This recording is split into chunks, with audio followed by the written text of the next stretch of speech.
चत्वारवाचा गमूपन्थ अनन्तया राघवाचा शुकासारिके पूर्णवैराग्य जाचे वसिष्ठा परिज्ञानयोगेश्वराचे कवी वाल्मिका सारिखा मान्य ऐसा नमस्कार माझा सद्गुरु रामदासा कृष्णाय वासुदेवाय हरये परमात्मने प्रणतक्लेशनाशाय गोविन्दाय नमो नमः नारायणं नमस्कृत्य नरं चैव नरोत्तमं देवीं सरस्वतीं व्यासं ततो जयमुदीरयेत् जन्माद्यस्य यतोऽन्वयादितरतश्चार्थेष्वभिज्ञस्वराट् तेने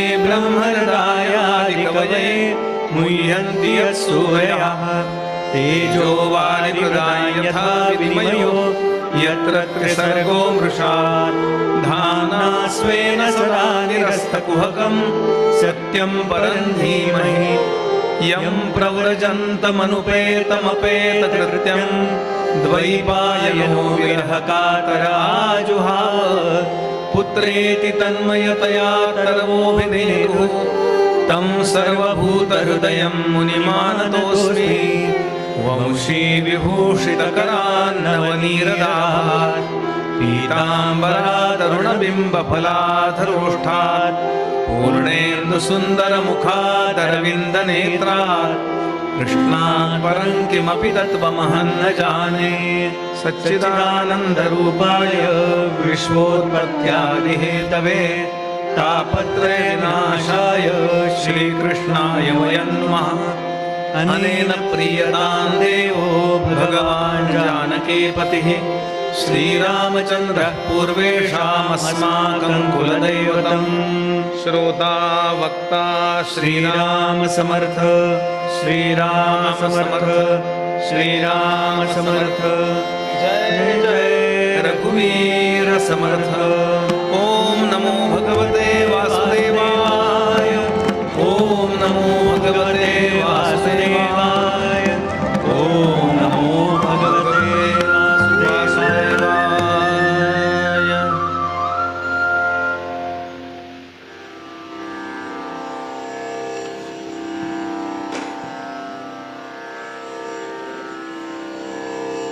भगवान श्री पंढरीनाथांच्या या अत्यंत पवित्र अशा मंदिरामध्ये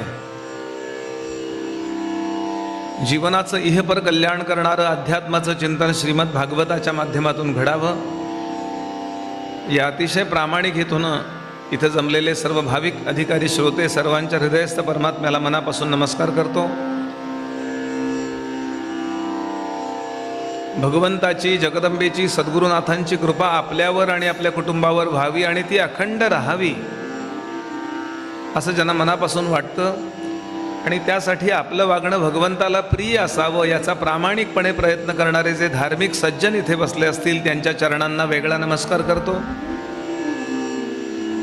अधिकारी साधक, तत्वचिंतक, श्रेष्ठाचे कला उपासक, वैदिक, याज्ञिक, कीर्तनकार, प्रवचनकार, समाजातल्या अनेक क्षेत्रातले मान्यवर इथे आहेत. सर्वांबद्दल आदराचा भाव व्यक्त करतो आणि निरूपणाला सुरुवात करतो.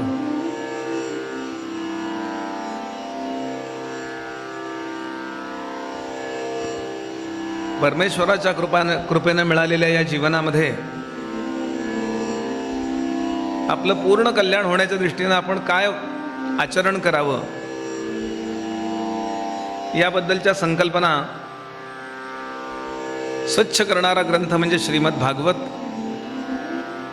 नको त्या गोष्टीला अतिमहत्त्व देणं बंद करून ज्याला मी महत्त्व दिलं पाहिजे त्याच गोष्टी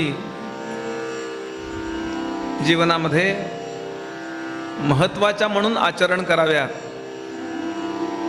समाजामध्ये तात्पुरता त्या कालाचा असणारा विचारांचा प्रवाह जो आहे त्याचा प्रभाव माझ्यावर अवास्तव पडता कामा नये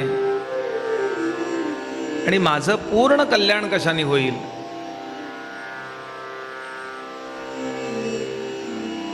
याबद्दल एकदम छान धारणा पक्क्या करून घ्याव्यात आणि म्हणून संतांची वाणी ऐकत राहावं. संत करतात काय तर तात्पुरत्या गोष्टींना किती महत्त्व द्यायचं त्याचं एक मूल्य आहे. तात्पुरती गोष्ट सुद्धा काही महत्त्वाची आहे. प्रमाणापेक्षा त्याला जास्त मूल्य द्यायचं नाही आणि त्याच्यापेक्षा कमीही मूल्य द्यायचं नाही. आणि हा अखंड विवेक जागा ठेवण्याचं काम संतांची वाणी करते. आता मला एक्सरसाइजला महत्त्व द्यायचंय, व्यायामाला महत्त्व द्यायचंय तर द्यायचंच आहे ते. ह्याच्यापेक्षा ते कमी असता कामा नये किंवा वाढताही कामा नये. धनाला महत्त्व आहे पण एका सर्टन लेवलपर्यंत आहे. विषयांच्या भोगांनाही महत्त्व आहे पण एका विविक्षित मर्यादेपुरतं आहे. जीवनात प्रतिष्ठेलाही महत्त्व आहे पण परमेश्वराच्या कृपेपेक्षा प्रतिष्ठाही जास्त नसावी. प्रतिष्ठेची किंमत जास्त नको. शिक्षणालाही महत्त्व आहे पण शिक्षणापेक्षाही समाधान महत्त्वाचं आहे. हा विवेक अखंड त्या अत्यंत सूक्ष्म आहे ते मुद्दे. मी खूप असं मोघम बोलतोय, रॅन्डम. आणि हा विवेक आपल्या बुद्धीमध्ये जागा ठेवावा लागतो आणि हे काम संत करतात. संतांची वाणी ऐकायला जायचं याचं कारण आपल्याला काही कळत नाही म्हणून नाही जायचं. कळतंय ते कसं वापरायचं हे कळायला जायचं. आरसा काय करतो नाहीतरी तो काही वेगळा चेहरा आणून दाखवतो का आपल्याला? तुमचा चेहरा आहे तोच तुम्हाला दाखवतो ना आरसा. आरशाला काय मोठी अक्कल आहे असं म्हणायचं का? वरचा डाग दाखवतो त्याला आरसा म्हणतात आणि आतला डाग दाखवतो त्याला निरूपण असं म्हणतात. हा, हे चुकतंय गड्या माझं. हे माझं बरोबर आहे पण या बरोबर असण्याचा मला अहंकार आहे. या बाबतीत उगाच मी स्वतःला कमी समजतो. इन्फिरिटी कॉम्प्लेक्स मध्ये आहे मी, न्यूनगंडात आहे. कोणत्या गोष्टीची किती गरज आहे, कोणत्या गोष्टीचा काय उपयोग आहे याचं जे डिस्क्रेशन आहे, विवेक, हे आपल्याला शुकदेवजी सांगतात किंवा ही पुराण संत सांगतात. म्हणून वेळ काढावा. समर्थांची ओवी आहे दासबोधातली. समर्थ रामदास स्वामी म्हणजे शिवाजी महाराजांचे अध्यात्मातले गुरु. त्यांनी दासबोध नावाचा ग्रंथ लिहिला. त्या ग्रंथामध्ये समर्थांची ओवी आहे, मनाच्या तोडून ओढी श्रवणी बैसावे आवडी, सावधपणे घडीने घडी काळ सार्थक करावा. अनेक गोष्टींचा मोह आपल्या मनाला असणार आहे पण तो बाजूला ठेवावा आणि शांत बसून आपण अध्यात्म श्रवण करावं आणि धर्म श्रवण करावं. दोन गोष्टींचं श्रवण. धर्म म्हणजे कर्तव्य श्रवण आणि अध्यात्म म्हणजे मी जे आहे ते ओळखण्याकरता जो मार्ग आहे त्याला अध्यात्म म्हणतात. अध्यात्म म्हणजे कुठली पूजा अर्चा नव्हे. अध्यात्माचा नेमका शब्द आधी म्हणजे बद्दल आणि आत्मा म्हणजे आपण. आपण म्हणजे या देहाच्या आतलं चैतन्य, ज्याच्यामुळं हा देह हलतोय, बोलतोय, चालतोय. हा देह म्हणजे सगळे देह, मुंगीपासून ब्रह्मदेवापर्यंत. त्यात काहीतरी चैतन्य आहे ना. या दिव्यामध्ये इलेक्ट्रिसिटी आहे म्हणून तो दिवा प्रकाशित होतोय. पंख्यामध्ये इलेक्ट्रिसिटी आली म्हणून पंखा वर्क होतोय, फिरतोय. ती जशी इलेक्ट्रिसिटी त्या गॅसेटला किंवा त्या इन्स्ट्रुमेंटला ते कार्य करायला शक्ती देते, तसं आपल्या मनाला, बुद्धीला, प्राणांना, शरीराला शक्ती देणारा कोण आहे आत? ते आपण आहोत. मनबुद्धी चित्त अहंकार आणि देह आपण नाही आहोत. हे नाही आहोत आणि हे आहोत हे कळण्याकरता जो मार्ग आचरण करायचा त्याला अध्यात्म मार्ग म्हणतात. आणि सगळ्या उपासना जगातल्या, म्हणजे ते ख्रिश्चन धर्मातली असो, कुठलीही असो, मुस्लिम धर्मातली असो, सगळ्या उपासना तेवढ्या करतायत. म्हणजे त्यातला हार्ट जो असतो, कुठलाही धर्म स्थापन केला जातो तो काही वाईट करायकरता होत नाही, केला जात नाही. तिथले धर्ममार्तंड त्याला ट्विस्ट करतात आणि चुकीचं इंटरप्रिटेशन देतात. हा तिथल्या धर्ममार्तंडांचा प्रॉब्लेम असतो. इथे बसल्यानंतर तुम्ही मला मोठं म्हणावं अशा करता जर मी प्रवचन करायला लागलो तर कदाचित तुम्ही मोठे म्हणालही मला, तात्पुरतं मी या जीवनात स्वतःला महाराजगिरी म्हणतात तशी होईलही, पण पांडुरंगाला ते आवडणार नाही, मला समाधान मिळणार नाही. म्हणून जे प्रामाणिक इस्लाम धर्मातले संत होऊन गेले, शेख महम्मदासारखे प्रामाणिक इस्लाम धर्मातले संत होऊन गेले, किंवा ख्रिश्चन धर्मातले प्रामाणिक जे संत होऊन गेले, सॅन फ्रान्सिस्को असेल, फ्रान्समध्ये होऊन गेला हा सॅन फ्रान्सिस्को, SANT स्पेलिंग आहे त्याचं, संत हे स्पेलिंग आहे त्याच्या नावचं. आज शहर आहे अमेरिकेमध्ये सॅन फ्रान्सिस्को नावाचं. फक्त व्हॅटिकन सिटीला त्यांनी फार महत्त्व दिलं नाही, त्या मंदिराला आणि त्या चर्चेसला फार महत्त्व दिलंय म्हणून नाही, म्हणून त्या लोकांनी याला संत म्हणून गौरवलं नाही.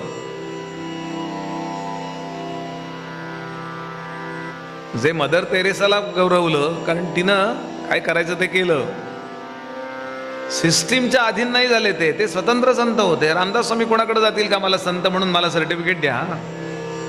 तुकोबा जातील का तुमच्याकडे कोणाकडे? कुठल्या मंदिरात जातील का? बाबा पांडुरंगाचे कोण गुरुजी आहेत, गुरुजी मला मी संत आहे असं सर्टिफिकेट द्या, म्हणजे मग मी या ताळगावमध्ये माझा एक मठ बांधीन आणि मला लोक गुरुदक्षिणा देतील. असं कधी तुकोबा येतील का? ज्ञानोबा सांगायला येतील का?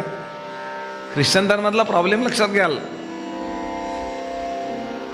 जीसस क्राइस्टला हाच प्रॉब्लेम केलाय लोकांनी. कशा करता त्याच्या हातात खिळे ठोकले? कारण तो कुणाला शरण गेला नाही, तो खरा संत होता. हो, ज्यांना शरण जायचंय ते संत आहेत का? ते अधिकारी आहेत का? आजही तो प्रॉब्लेम त्यांच्याकडे चालू आहे. त्या मनानं आपल्याकडे बरं आहे. आपल्याकडे कुठल्या संतांना त्रास दिला समाजाने, पण मारलं नाही, ठार नाही केलं, उपाशी ठेवलं, फिडीस केली. असो,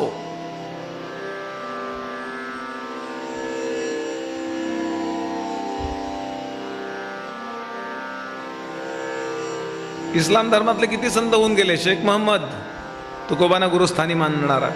मराठीतले अभंग आहेत त्याचे, सगळा पाठ नाही माझा, पण परवा मी अभंग ऐकला. ऐसे केले या गोपाळे, ऐसे केले या गोपाळे, ऐसे केले या गोपाळे, ऐसे केले या गोपाळे, ऐसे केले या गोपाळे, ऐसे केले या गोपाळे. नाही सोवळे ओवळे, नाही सोवळे ओवळे, नाही सोवळे ओवळे, नाही सोवळे ओवळे. काटे केतकीच्या झाडा, काटे केतकीच्या झाडा,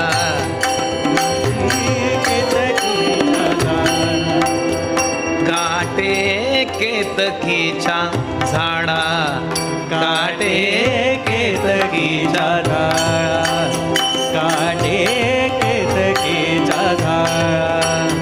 आत जन्मला केवडा, आत जन्मला केवडा, आत जन्मला केवडा. केले या गोपाळे, ऐसे केले या गोपाळे, ऐसे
काय केले या गोपाळे.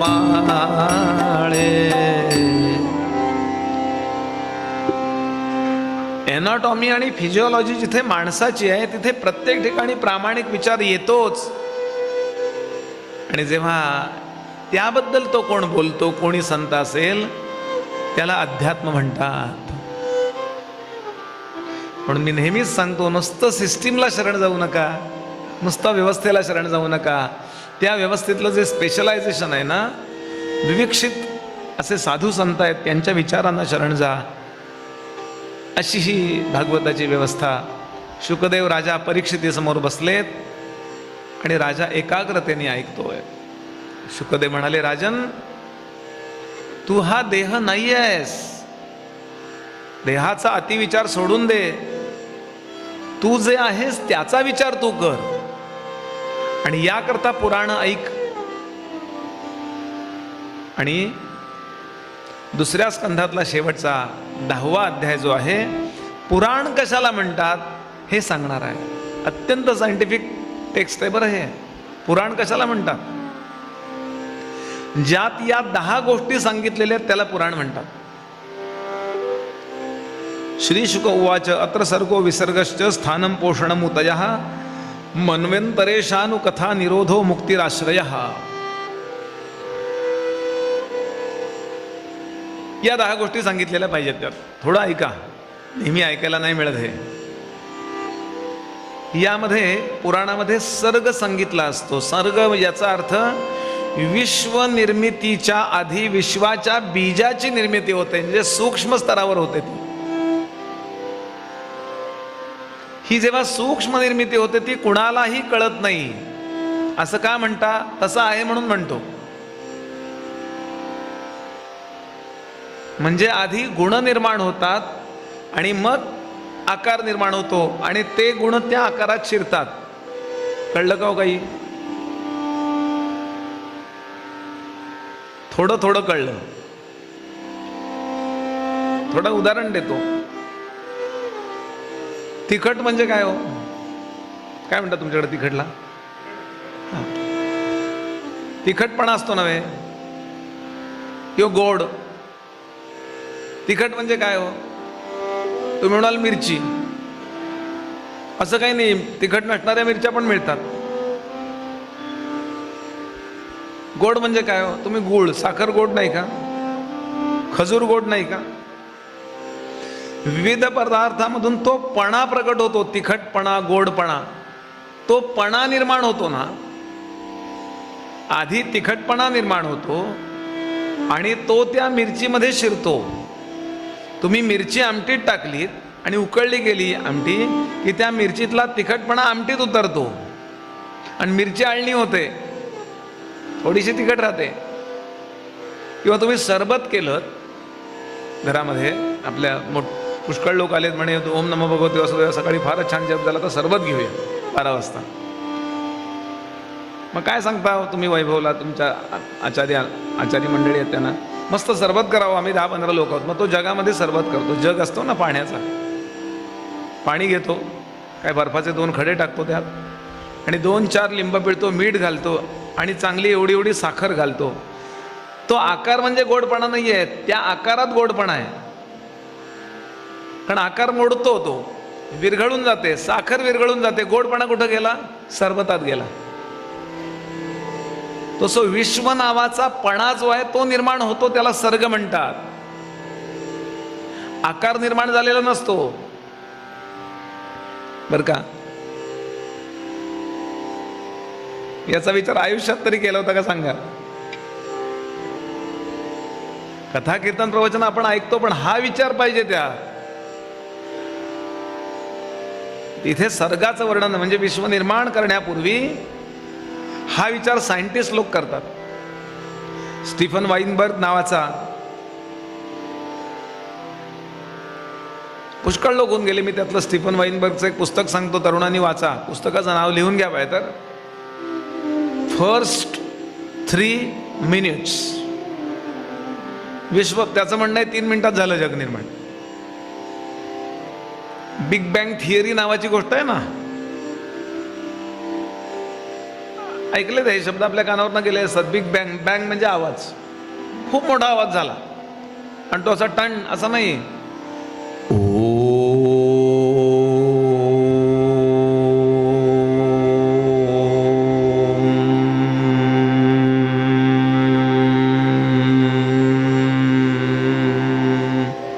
तो ओम असा आवाज आहे, असं आपल्या ऋषींचं म्हणणं आहे. म्हणून आपण ओंकाराला फार महत्व देतो. त्यांचं म्हणणं आहे हो काहीतरी आवाज झाला, त्यांनी त्या आवाजाचा काय जात होती ते नाही विचार केलं. थोडक्यात फ्रिक्वेन्सी निर्माण झाली आणि तो जो मोठाच्या मोठा आवाज झाला, त्यांनी असं म्हटलंय त्यावेळेला मोठा आवाज झाल्यानंतर एक स्फोट झाला. आवाज होण्याकरता काहीतरी आघात व्हायला लागतो नाही का. ते असं काहीतरी असं करतात, त्याला मग टन असा आवाज येतो. इकडं असं करतात, मग धिम असा आवाज येतो. इकडं पण ते असं पखवाजावरती गरुडाने विष्णूंच्या कीर्तनात पंखानी वाजवलेला म्हणून त्याला पंखवाज म्हणतात. पखवाज, पंखानी वाजवलं असं फार जुनं वाद्य आहे ते. मग ते असा आघात करतात, याला तुमुल वाद्य म्हणतात. इथं सुद्धा आघात होतोय, ते असं करतात. हे सुशीर वाद्य आहे. माझं काही चुकत असेल तर ताई क्षमा करा. हे वेदांमध्ये सामवेद नावाचा जो वेद आहे, त्यातला जो उपवेद आहे गांधर्व वेद, त्यातनं हे सगळं निर्माण झालेलं आहे. वेदांना सोडून तुम्ही लोक नाही आहात. प्रत्येक कला उपासक वेदांची उपासना करत असतो, लक्षात घ्या. प्रत्येक आर्किटेक्ट स्थापत्य वेद नावाच्या वेदांची उपासना करतो. प्रत्येक डॉक्टर आयुर्वेद नावाच्या वेदाची उपासना करतो. प्रत्येक वेपन चालवणारा, यंत्र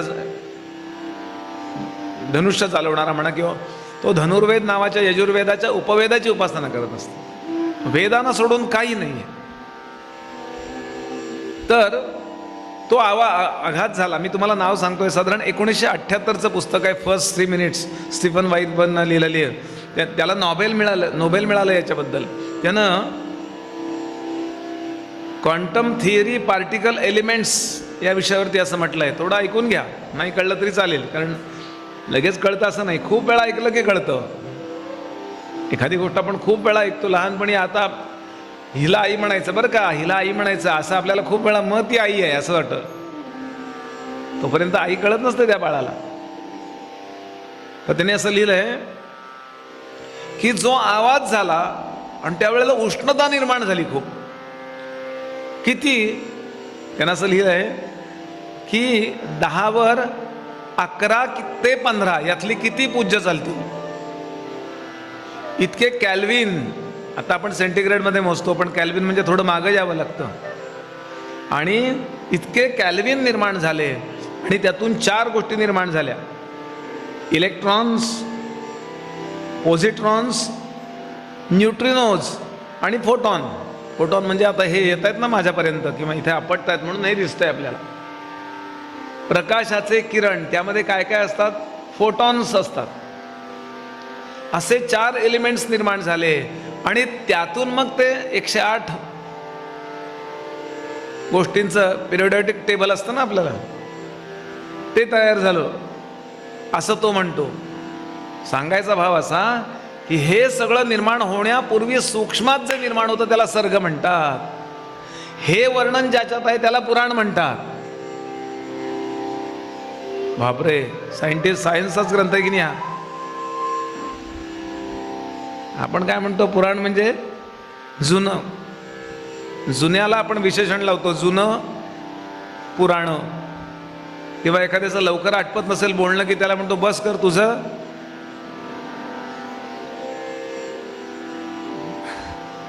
किती कॅज्युअली बोलतो आपण. किंवा नुसतं स्वर्ग आहे.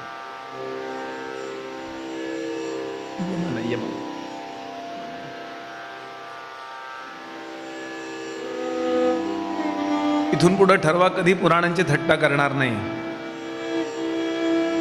का? पुराण हे सायन्सचे ग्रंथ आहेत इंडियात मधले. स्वामी विवेकानंद म्हणत असत, भारतासारखं तत्वज्ञान मी जगात कुठे पाहिलं नाही, पण भारतांनी त्याची केलेली जी पायमल्ली आहे तीही मी कुठे जगात पाहिली नाही. आपल्यालाच आपल्या संतांची किंमत नाही. आपल्यालाच आपल्या या सायन्सची किंमत नाही. गेल्या काही वर्षातली गोष्ट आहे.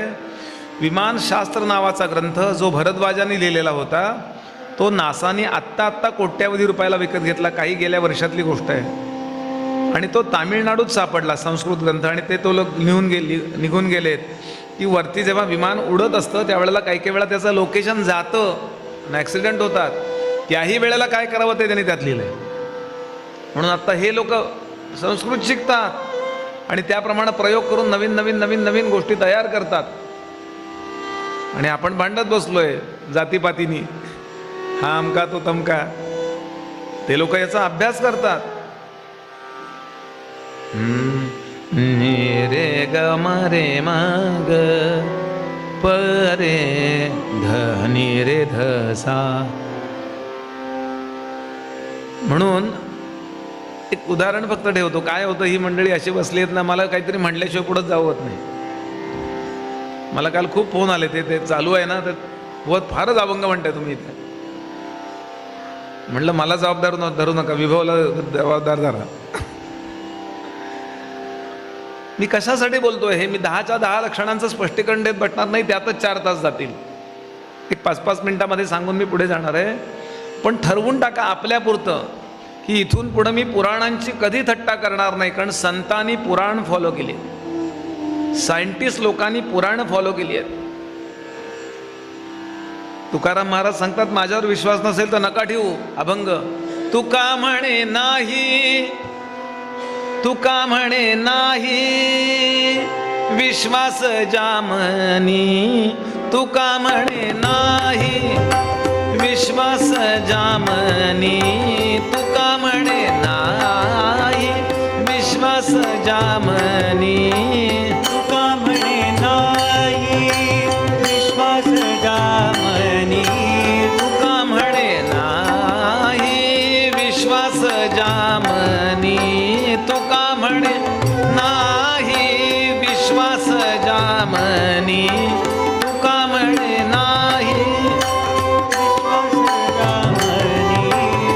पहावे पुराणे विचारुनी. पहावे पुराणे विचारुनी. पहावे पुराणे विचारुनी. ज्ञानदेव म्हणे, व्यासाची या खुणे द्वारकेचे राणे. व्यासाची या खुणा म्हणजे पुराण. ज्ञानोबा कुणाला फॉलो करतात? तुकोबा. म्हणून सर्गाचं वर्णन असतं, कसं निर्माण झालं ते, आधी काय निर्माण झालं. आता आपल्याला माणसं दिसत आहेत, पण माणूस हे तयार व्हायला लाखो वर्ष लागतात. अहो, एकदम नाही असा हात तयार होत. डेव्हलप होत होत होत होत होत जातं. पहिल्यांदा त्रिगुण निर्माण होतात, मग पंचमहाभूत निर्माण होतात. त्या त्रिगुणांचे 5 गठ्ठे विविध आकाराचे म्हणजे पंचमहाभूत आहेत. त्रिगुणांचा अत्यंत विरल गठ्ठा म्हणजे अवकाश आहे. त्रिगुणांचा त्यापेक्षा घट्ट असा भाग म्हणजे वायू आहे. त्याचं कॉम्बिनेशन बदलत जातं. आणि त्रिगुणांचा सगळ्यात घट्ट गठ्ठा म्हणजे आपण ज्याच्यावर बसलोय ती पृथ्वी आहे, गोल. असाच चंद्र आहे, असाच बुध आहे, असं सगळं. त्याला उदाहरण देतो मी सूक्ष्मात. हे बघा, तुम्ही तिथे कृष्णासमोर 3 उदबत्त्या लावल्यात अशी कल्पना करा. उदबत्त्या काय, अगरबत्ती काय म्हणतात बघा, 3 लावल्यात. एकदम पलीकडं कल्पना करा. लावल्या की लगेच बघू नका तिकडे कुठं लावल्या, असं नाही. उदाहरण आहे. तर तुम्ही ते लावलंय पलीकडे, एकदम तुम्ही चंदन अगरबत्ती लावली आहे. मध्ये बरोबर तुम्ही जिथं तो नारळ आहे तिथे गुलाब अगरबत्ती लावली आहे. आणि एकदम माझ्या बाजूला इकडे केवडा नावाची अगरबत्ती लावली आहे, म्हणजे पेटवली आहे ती. आता तुम्ही बघा, अशा देवघरामध्ये कुठेही अशा 3 उदबत्त्या लावल्या, अगरबत्त्या लावल्या की थोडा वेळ त्याचा धूर जो आहे तो सरळ जातो. थोडा वेळ अगदी असा एक अर्धा फूट पाऊण फुटापर्यंत जातो आणि नंतर तो असा होतो. वारा तिकडून आला असं झालं की आता तिकडं असा करून वारा आला, तुमच्याकडं वारा आला, इकडून तिकडं आला की तुम्हाला तुमच्या बाजूला चंदन जास्त आहे ना, चंदन उदबत्ती लावली आहे, त्यामुळं चंदनाचा वास तुम्हाला जास्त येतो. आणि या दोनचा कमी येतो. इकडे बसलेला तुम्ही आहात, तुमच्याकडे गुलाबाचा जास्त वास येतो आणि माझ्याकडे केवड्याचा वास जास्त येतो. असं होतं की नाही? या 3 अगरबत्त्यांचा स्मेल जो आहे किंवा फ्रेग्रन्स जो आहे त्याचा जो विविध प्रकार तयार होतात, त्यातनं आपण म्हणतो वा केवढा अगरबत्ती लावली वाटतं. अहो नाही म्हणे, व चंदन पण लावली आहे. हां, थोडा चंदनाचा येतोय, पण अजून काहीतरी येतो, गुलाबाचा आहे वाटतं. असं होतं की नाही? हे आहे सर्ग, विश्वनिर्माण होतानाचा. त्या 3 अगरबत्त्या, नंतर पंचमहाभूत, हा विसर्ग. सांगा आता, हा सायन्सचा ग्रंथ अभ्यासला पाहिजे की नाही? आपल्याकडे लाखो वर्षापूर्वी खेडेगावातल्या काहीही न शिकलेल्या आजीला पृथ्वी गोल आहे हे माहिती होतं, कारण पृथ्वी गोल आहे वर्णन आहे इथे. हे 1632ला गॅलिलिओ गॅलिलीनी सांगितलं आणि त्याकरता त्याला व्हॅटिकन सिटीचा कैदी बनवण्यात आलं. माहिती असेल आपल्याला. त्याला विष देण्यात आलं. का? तू बायबलमध्ये नाही ते सांगतोयस. पण आपल्याकडे सगळ्यांना माहिती होतं, सायन्सचे लोक आहोत आपण. हे अभ्यासून ठेवा, म्हणजे आपल्याला कळेल की अरे या मंदिरात नुसतं नाही, इथे सायन्सचे धडे घेतले जायचे. फक्त त्याचा भक्तीचा त्याला एक मुलामा दिला जायचा. पांडुरंगानं निर्माण केलंय बरं हे असं. आणि तेव्हा आजीला माहीत असायचं काय, पृथ्वी गोल आहे. कर्मविपाक सिद्धांत तिला माहीत असायचा, जर पाप करू नये नाही तर आपल्याला भोगावं लागेल. हे सगळे मोठे मोठे मोठे सिद्धांत माहिती असायचे. कशामुळं? पुराणांमुळं. म्हणून सर्ग विसर्ग म्हणजे स्थूल निर्मिती. यांना तिसरी गोष्ट सांगितली जाते, सृष्टीचा नाश न होऊ देता काही काळ हे टिकून राहावं याच्याकरता त्यातलं स्टर्डी आहे ना, ती फरशी स्टर्डी आहे. केव्हा तरी हे मंदिर बांधलं, जुनं मंदिर होतं ते डिमॉलिश करून नवीन बांधलं की नाही तुम्ही हे मंदिर. ते काही वर्ष टिकण्याकरता जे बांधले ते टिकाऊपणा जो आहे त्याला म्हणतात स्थान. हे कशामुळं आहे? त्या फरशीमध्ये काहीतरी पक्केपणा आहे ना, तो कशामुळं आहे, त्याचं कारण काय, हे वर्णन केलेलं असतं, त्याला पुराण म्हणतात. त्यानंतर सांगतात भगवंताच्या भक्ती करणारे म्हणजे पांडुरंगाच्या मंदिरात येणारे, देवधर्म करणारे यांची देव विशेष काळजी घेतो. ती कुठल्या नियमाने घेतो, अशी कुठली तरी काळजी घेता येत नाही त्याला. आपण कोर्टामध्ये गेलो, आपल्याला समजा अगदी न्यायाधीश ओळखीचा आहे तरी सुद्धा त्याला प्रोसेसमधनं जावं लागतं. तो सांगतो त्या लॉयरला, मला येऊन भेट, या कायद्यान्वये तू सबमिट कर तुझं केस, म्हणजे मग मी तुझ्या बाजूने निर्णय देतो. कुठला तरी कायदा वापरला जातो. ते कायदे कुठले आहेत? भक्तांचं रक्षण करणारे, ते ज्याच्यात वर्णन केलेलं असतं त्याला पुराण म्हणतात. पुढे सांगतात ऊतयः, बरं नाही, मन्वंतर. अनेक राजे लोक या जगामध्ये होत असतात, मनु होत असतात. मनु याचा अर्थ मानव नावाचं जे काही आहे. मानव आहोत ना आपण, स्त्रिया पुरुष असा, तुम्ही मानव आहात. पण हे स्ट्रक्चर कुणी पहिल्यांदा, मनुष्य नावाच्या देहाचं, ती बिल्डिंग जी आहे आपला देह आहे, ती ड्रॉ करणारा पहिला आर्किटेक्ट कोण? त्याचं नाव मनु नावाच्या देवानी केलेलं आहे. त्यानं लिहिलेली बरं ती मनुस्मृती जाळली वगैरे म्हणतो ना, ती ऐकतो की नाही आपण. तो कोण? मनु. आणि मनुचे आहोत म्हणून आपण मानव आहोत. इंग्लिशमध्ये मॅन. अनेक देश मला असे माहिती आहेत त्यांच्या कोर्टाच्या बाहेर मनुचे पुतळे आहेत, भारतात नाही. आणि मनुचा ब्राह्मणत्वाशी ब्राह्मण नव्हता बरं का. मनु हा क्षत्रिय होता, मनु हा राजा होता, ब्रह्मदेवाचा मानसपुत्र आहे तो. ब्राह्मणाने यात घसीटू नका, माहीत पण नाही त्यांना मनु तो. त्यांना काम सांगितलं, हे याचं रक्षण तुम्ही करा. असं झालं ते. कशासाठी सांगतो? एका मराठ्याने एका क्षत्रियाने लिहिलेली ती स्मृती आहे, ती अभ्यासा. एखादी गोष्ट नाही पटली नका पटवून घेऊ, पण जे चांगलं आहे ते तर फॉलो करायला काय हरकत आहे. त्या अनेक मनु, एकूण 14 मनु होतात.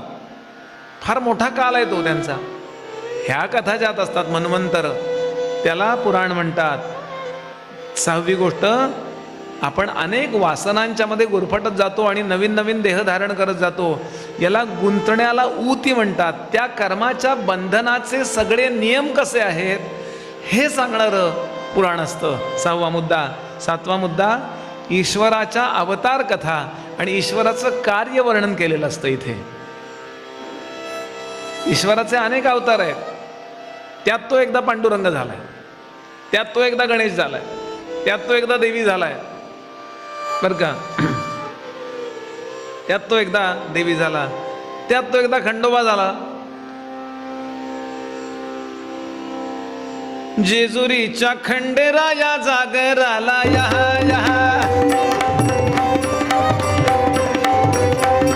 खंडोबाचं नवरात्र चालू आहे. वाईच्या त्या गणराया जागराला या वाईच्या त्या खंडेराया जागराला या पुन्हा धरती अलीकड पुन्हा धरती अलीकड गड जेजुरी पलीकड जेजुरी पलीकड. ऐकू येत नाही हे बघा, हा त्याला ऐकू जात नाहीये. पुन्हा धरती अलीकड पुन्हा धरती पुण्याचा उल्लेख आहे त्यात. पुन्हा धरती अलीकड गड जेजुरी पलीकड वरकड देव अवघड ओ मल्हारी मल्हारी मल्हारी मल्हारी मल्हारी मल्हारी मल्हारी मल्हारी मल्हारी मल्हारी.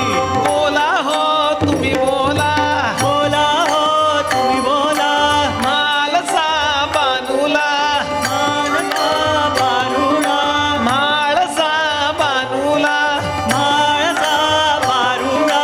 भंडार उधळा देवाला हो खंडोबा देवाला देवाला. जेजुरीच्या खंडेराया जागराला या जेजुरीच्या खंडेराया जागराला या जेजुरीच्या खंडेरा जेजुरीच्या खंडेरा जेजुरीच्या.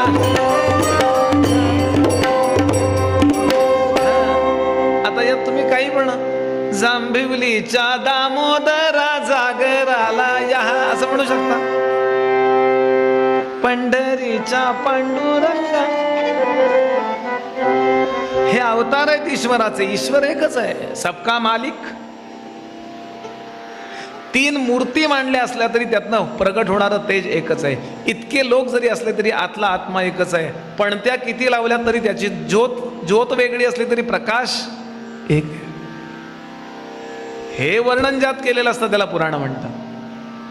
सांगा, ऐकायला पाहिजे की नाही. यानंतर निरोधो मुक्ती आश्रया. निरोध म्हणजे भगवंत कसा झोपतो, परब्रह्मतत्व कसं विश्रांती घेतं हे वर्णन केलेलं आहे. त्याला निरोध नावाचा 8वा लक्षण म्हणतात. मुक्ती, परमेश्वर जीवांना मुक्ती कधी देतो, कशा प्रकारे देतो हे वर्णन ज्यात केलेलं आहे त्याला पुराण म्हणतात. आणि आश्रय विश्वाचा विनाश जेव्हा होतो किंवा जीवाचा जीवपणा जेव्हा संपतो त्यावेळेला तो त्या जीवाला किंवा विश्वाला आपल्यामध्ये समेटून घेतो आणि त्याला वेगळं अस्तित्व उरत नाही हे वर्णन ज्यात केलेलं आहे. जसं सर्ग तसा हे आश्रय त्याच्याबरोबर विरुद्ध. हे सगळ्या उदबत्त्या संपल्या, कुठे गेल्या? 3 उदबत्त्या कुठे गेल्या सांगा?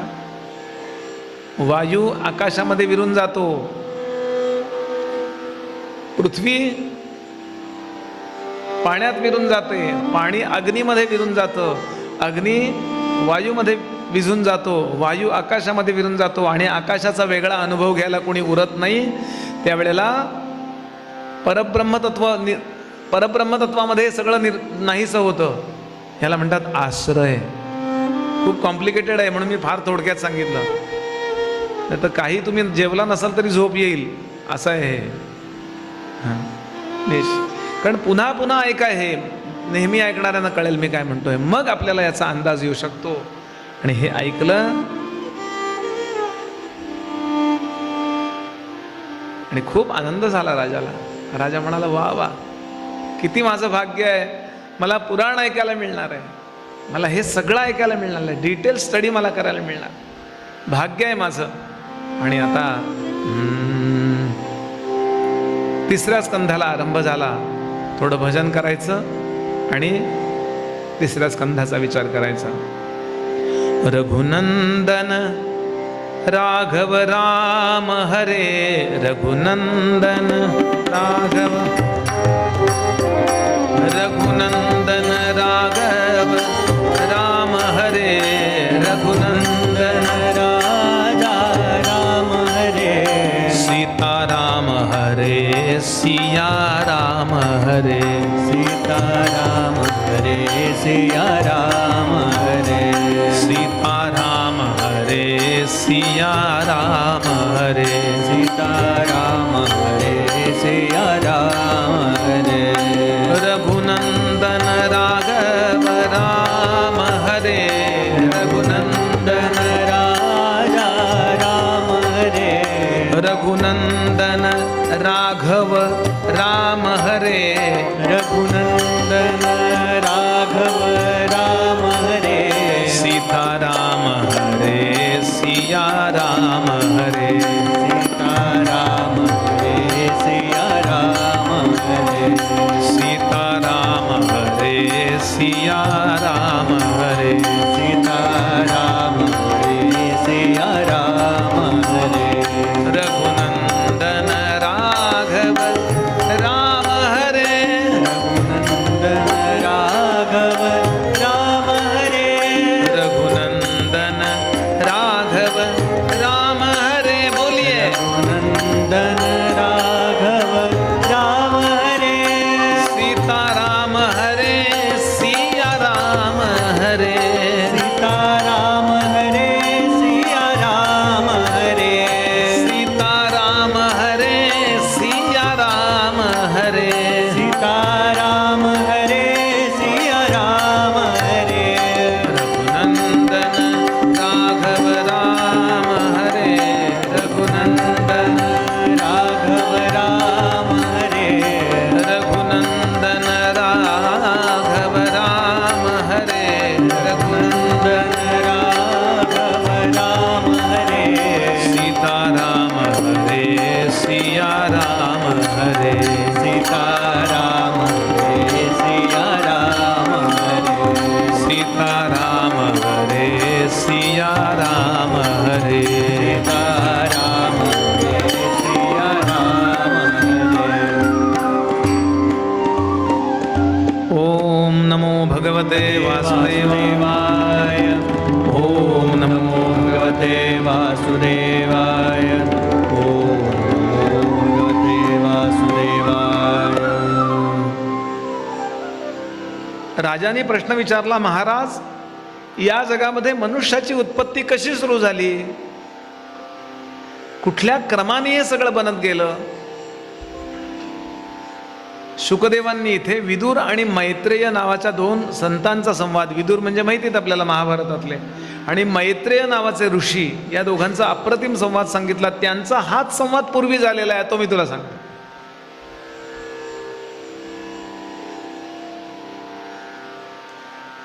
सनत कुमारांचा जय आणि विजय नावाच्या कृष्णा भगवंताच्या विष्णूंच्या दारात असणाऱ्या दोघांना शाप झाला आणि त्या दोघांना मृत्यूलोकात जन्म घेण्याचा शाप या सनत कुमारांनी दिला.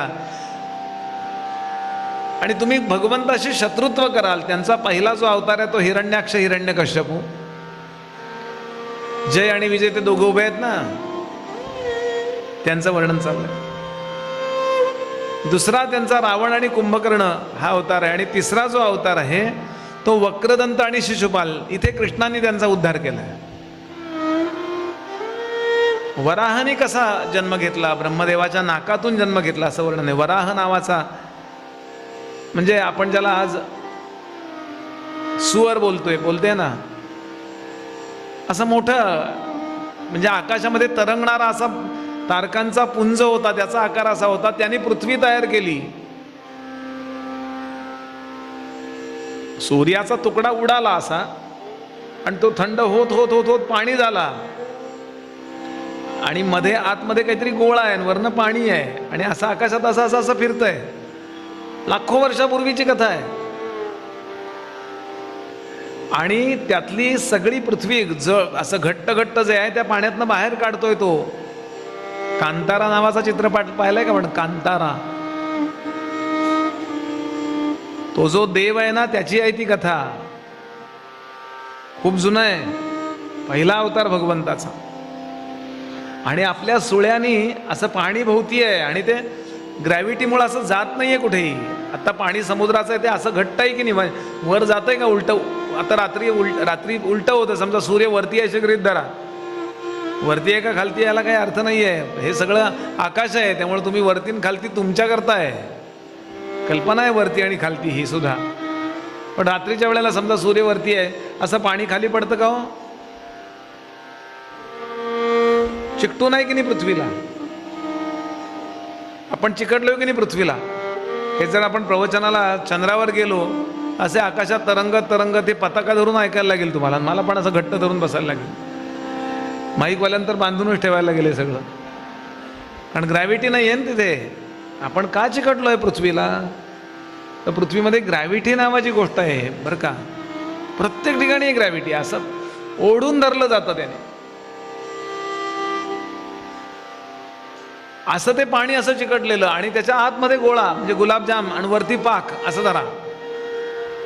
तेव्हा या वराहानी आपल्या दाताच्या साहाय्यानं खणत खणत त्या पाण्यात शिरला तो आणि असं असं असं असं करत करत करत मग ते पाणी आत गेलं असं सगळ्या बाजूनी. आणि मग आपण ज्या पृथ्वीवर राहतोय ना, ती पृथ्वी आता तयार झाली. आणि त्या वराहाने जसं आपण भोवरा खेळतो की नाही, भोवरा म्हणता ना तुम्ही, भोवराच म्हणता ना, असे लहान लहान मुलं भोवरा खेळतात बघा, असं टाकतात. मी खूप वेळ तो फिरत राहतो. तसा त्या वराहाने एकदा ती पृथ्वी अशी तयार केली आणि करून अशी जी आकाशात सोडून दिली आहे, ती अजून फिरतीये. म्हणून या संपूर्ण कल्पाला, या कालावधीला श्वेतवाराह कल्पे म्हणतात. पांढऱ्या रंगाचा तो वराह आहे, श्वेतवाराह कल्पे असं म्हणतात. कल्प याचा अर्थ मोठा कालावधी. 71 महायुगाला एक कल्प म्हणतात. असो, मला सांगायचं काय, ती कथा येते. पण त्यांनी सांगितलं, महाराज आम्हाला सोपं सांगावं जरा. हे काय तुम्ही सांगताय, सगळं सगळं डोक्यावरून जातंय. ठीक आहे सांगतो म्हणाले. मनू नावाचा राजा ब्रह्मदेवाने निर्माण केला आणि त्याची पत्नी, तिचं नाव शतरूपा. मनू आणि शतरूपा असे 2 नवरा बायको पहिले, ॲडम आणि ईव असं म्हणा. आणि त्यांना 3 मुली आणि 2 मुलं झाली. 3 मुली आणि 2 मुलं सुरुवातीला. त्यातली थोरली मुलगी आहे ती देवहूती आहे. आणि देवहूती वयामध्ये आली, म्हणजे आता लग्न करायला योग्य झाली. आणि योग्य वयामध्ये आल्यानंतर वडिलांना त्या मुलीच्या लग्नाची काळजी वाटायला लागली. हिला योग्य ठिकाणी विवाहित केलं पाहिजे. मोरोपंतांची आर्या आहे. मोरोपंत म्हणाले, उपवर कन्या होता. उपवर कन्या म्हणजे लग्नाला योग्य झाली की तिला उपवर म्हणतात. उपवर कन्या होता, पितयाच्या काळजास कातरते. कातर सासर सागर, कातर सासर सागर. जाय कशी पार हेची कातरते. राम राम राम हरे हरे राम राम राम राम सीतापते राम राम राम राम हरे हरे राम राम राम राम रघुतम राम राम. मुलगी वयामध्ये आली की आपल्या घरामध्ये आईपेक्षा वडिलांना जास्त टेन्शन येतं असं निसर्ग सांगतो. निसर्गतः वडिलांचं प्रेम कुणावर असतं बघा, विचार करा याचा. खूप सूक्ष्म भारतीय संस्कृतीची खास दृष्टी आहे या सगळ्या नात्यांकडे बघण्याची. कुठल्याही घरामध्ये आईचं प्रेम कुणावर असतं सांगा? आणि बापाचं सगळे लाड पुरवतो की नाही बाबा तिचे. मोबाईल म्हणलं मोबाईल आणून देतो, स्कूटी म्हणलं स्कूटी आणून देतो. ती आई ओरडते नवऱ्याला, अहो तिला डोक्यावर घेऊ नका, सासरी गेल्यावर काय होईल. तो बोलणी खातो तिची आणि सगळं तिचं ऐकतो की नाही.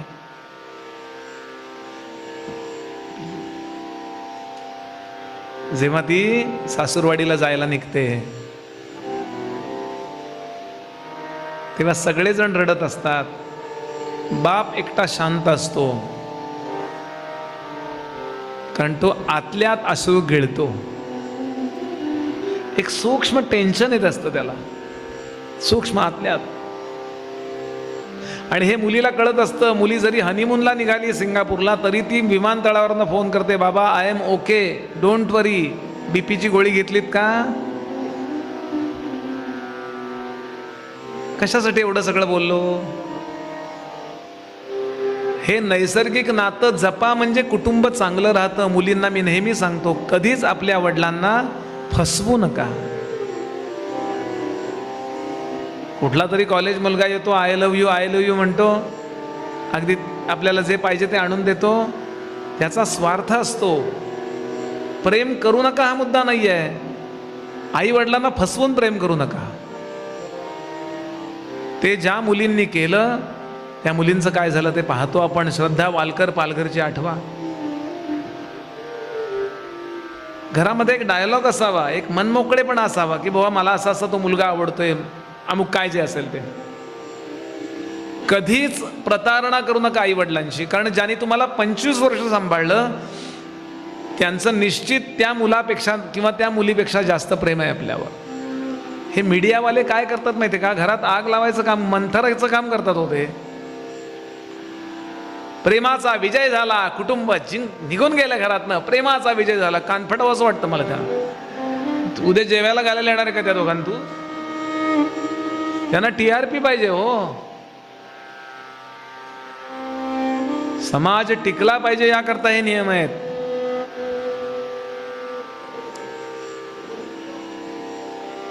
वेगळा विषय आहे, पण सामाजिक विषय पण भागवतात येतो म्हणून मी बोललो.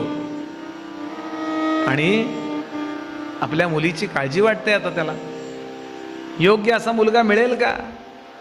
हे बघा, नारळ आणि नवरा कसा निघेल सांगता येईल का? सांगा. काय अंदाजच नाही हो. अगदी निर्व्यसनी निरनिराळी व्यसनं असतात त्याला. असा निर्व्यसनी असतो तो. सध्या तर फार प्रॉब्लेम आहे. मध्यंतरी माझ्या नातेवाईक मुलीचं एका लग्न होतं, माझी पुतणीच म्हणा. अहो इतका प्रॉब्लेम आला आम्हाला. मिळाला मला एक योग्य वर, पण खूप प्रॉब्लेम आला. का? ऑकेजनली पितो.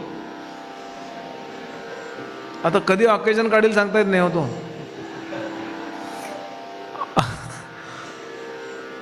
म्हणजे आम्हाला नको होता तो. आता अवघड आहे हे सगळं, पण आहे की नाही चांगला मुलगा मिळणं किंवा चांगली मुलगी सुद्धा मिळणं, दोन्ही. म्हणून त्या देवहूतीची काळजी त्या मनू नावाच्या राजाला वाटते, पृथ्वीचा पहिला राजा. आणि त्यांच्याकडे एक दिवस नारदांचं आगमन होतं. नारायण नारायण नारायण नारायण. पाद्यपूजा केली, नमस्कार केला, खाणं पिणं काय असेल ते झालं. आणि प्रश्न विचारला मनूनी, महाराज माझ्या या मुलीचं लग्न मला करायचं, योग्य वयामध्ये आली आहे, एखादा चांगला मुलगा आहे का तुमच्या पाहण्यामध्ये? ते म्हणाले तेच सांगायला आलोय. इथून जवळच वनामध्ये एक ऋषी तपश्चर्येला बसलेला आहे. त्याचं नाव कर्दम, संस्कृत नाव आहे कर्दम. कर्दम म्हणजे कॉम्बिनेशन, एकत्र, सगळे गुण एकत्र. कर्दम याचा खरा अर्थ आहे चिखल. पण चिखलातनंच सगळं कमळ येतं. चिखलातनंच सगळं जग निर्माण होतं ना. आपण कशातनं निर्माण झालोय? पाणी माती एकत्र आले आणि त्यातनं काहीतरी आलं, मग आपण निर्माण झालो ना. असे कर्दम ऋषी आहेत. ऋषी म्हटलं की तुम्ही लगेच म्हातारा आहे, बरगड्या निघालेल्या, पांढरे केस झालेले, जटा वाढलेले, असा ऋषी डोळ्यासमोर आणू नका. हा तरुणपणी 19-20 वर्ष असताना ऋषी झाला होता. कशामुळं? मेरिटवर. ऋषी याचा अर्थ आजच्या भाषेत सायंटिस्ट. सगळ्या ऋषींनी काही ना काही निर्माण केले की नाही सांगा. शून्य निर्माण केलं की नाही आपल्या आर्यभटाने. जगाला शून्य कोणी दिलं? आर्यभट. आर्यभटाने पृथ्वीचं जे वजन केलंय अंदाजाने ते आजच्या सायंटिस्ट लोकांनी केलंय ना त्याच्या जवळपास आहे. हजारो वर्षापूर्वी हे लोक होऊन गेले. तो हे सायंटिस्ट आहेत. फक्त एक्सपेरिमेंट के तौर पर नाही, एक्सपेरिमेंट बरोबर ते मेडिटेशनही वापरतात. दोन्ही गोष्ट असतात. आणि असा तो कर्दम ऋषी आहे. तेव्हा त्याच्याशी लग्न केलं तर तुझं कल्याण होईल राजा, आणि ह्या मुलीचं कल्याण होईल. तिला विचारण्यात आलं की बाई तू करशील का लग्न, बाळा करशील का तू लग्न. तिच्यावर कंपल्शन नाही करता केलं. बरं हे लक्षात घ्याल, जगातली पहिली गोष्ट आहे, कुठेही कंपल्शन नव्हतं ह्या मुलाशी लग्न केलंच पाहिजे असं काही नाही. तिला विचारण्यात आलं चालेल का तुला हा मुलगा. ती हुशार होती.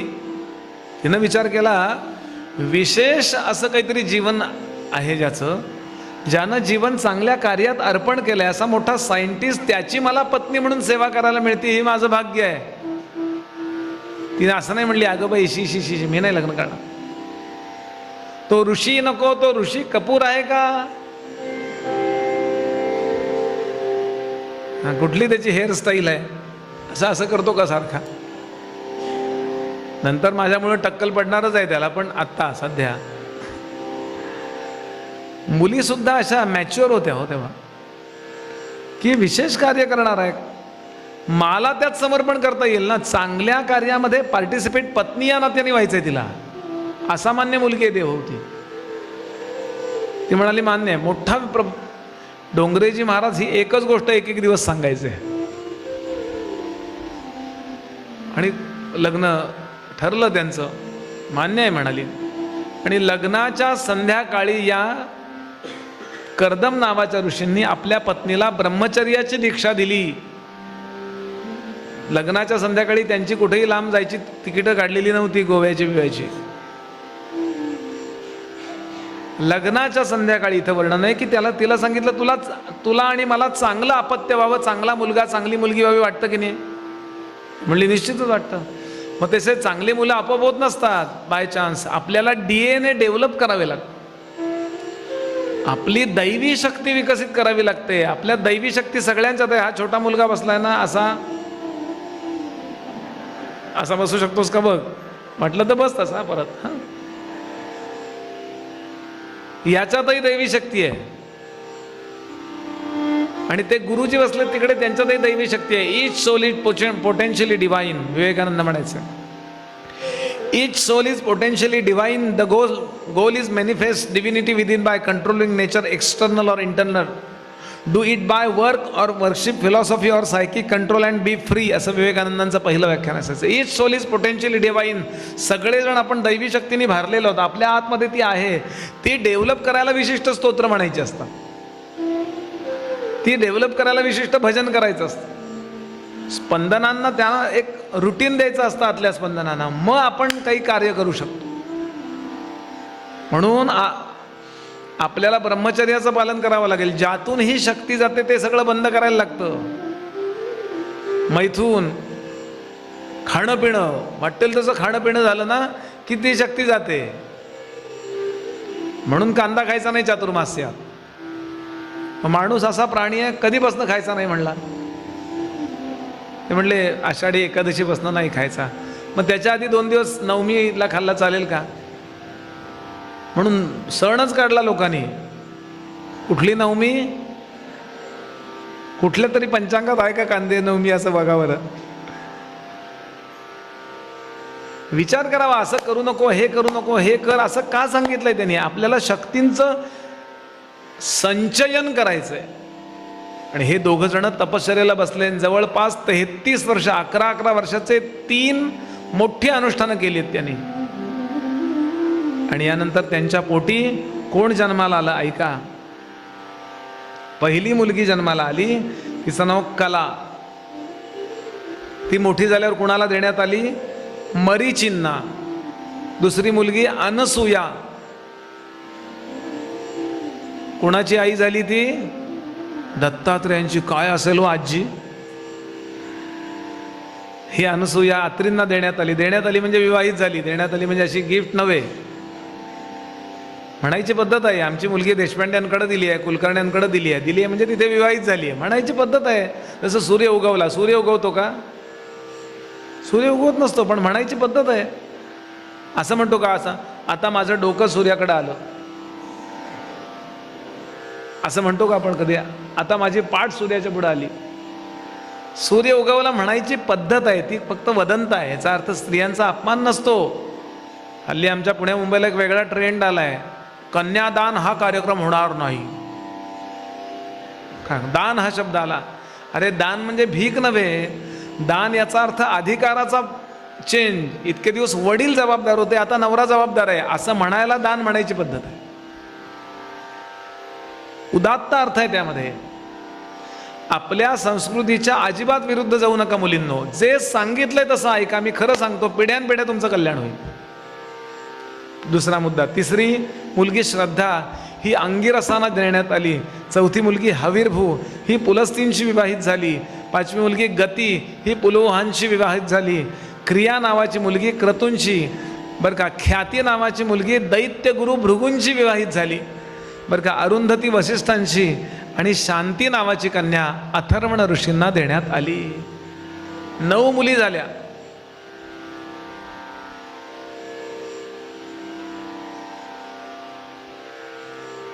नऊ मुली झाल्या. आणि ऐका, एक दिवस देवहूती आपल्या पतीकडे पाहते.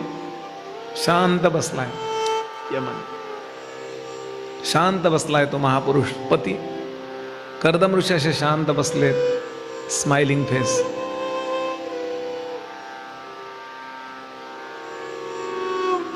देवहूती आता एवढ्या 9 मुलींची विवाह झाली, त्यांना मुलं झाली, ती येत आहेत, नातवंड खेळतायत, अमकं करतायत. हे कुणातही इन्व्हॉल्व होत नाहीत. सगळ्यांना करतात. त्या बाळाला घेतात, आंघोळ घालायची की आंघोळ घालतात, नातवंड सगळं करतात, पण इन्व्हॉल्व होत नाहीत. ते म्हणजे गुरफटत नाहीत. अगं माझं बछडं, अगं असं वेड्यासारखं करतात ना पोरं. हल्ली मुलांचं इतकं कौतुक केलं जातं नातवंडांचं वगैरे, की अगदी जरा बरं नसलं लगेच औषध घ्या. आपल्याला लहानपणी एवढा आजोबांनी वडिलांनी 50-60 ओलांडल्याने नाही आठवा. आपल्या लहानपणी एवढे लाड झालेत. अहो 6च्या पुढं झोपलेलं असेल तर वडील विचारायचे आजारी आहे काय. आता विचारायची सोय नाही राहिली. शांत बसलेले असतात. कोण? कर्दम ऋषी. समाधी साधन. ज्ञानोबा आठवा. संजीवन नाम शांती दया सम सर्वाभूती समाधी साधन. संजीवन नाम समाधी साधन. संजीवन नाम समाधी साधन. संजीवन नाम शांती दया सम सर्वाभूती. शांती दया सम सर्वाभूती समाधी साधन. संजीवन नाम समाधी साधन. संजीवन नाम समाधी साधन. शांतीची पै शांती निवृत्ती दातारू. शांतीची पै शांती निवृत्ती दातारू. निवृत्ती दातारू. वा म्हणा. निवृत्ती दातारू.